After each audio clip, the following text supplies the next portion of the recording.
বন্ধুরা, আমরা এই মুহূর্তে চলে এসেছি এগরা হটলাগর মন্দিরে।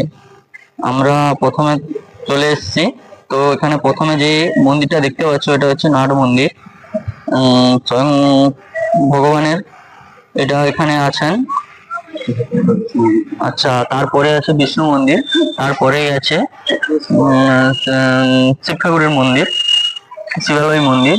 তো আমরা তোমাদের নিয়ে যাচ্ছি। তো এখন পুরো নাট মন্দিরটা ঘুরে দেখাবো।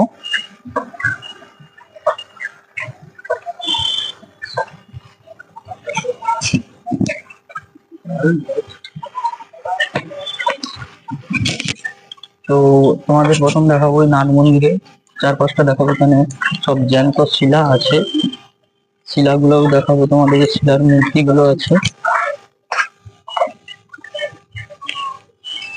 শিলার মূর্তিগুলো তোমাদের দেখাবো। এখানকার এই দেবীর নাম জানি না, তাও তোমাদের দেখাবো।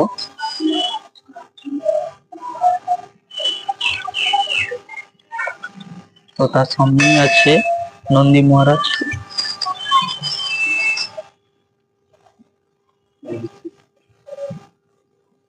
নন্দী মহারাজ, এটাও শিলা দিয়ে তৈরি নন্দী মহারাজ। মন্দিরটির বয়স হয়ে গেল, এখানকার বামন ঠাকুরের কাছ থেকে শুনেছি যে 800 থেকে 900 বছরের পুরানো। এটাই হচ্ছে নাট মন্দির। এরপরে হচ্ছে বিষ্ণু মন্দির। তো তোমাদের বিষ্ণু মন্দিরটাও ঘুরে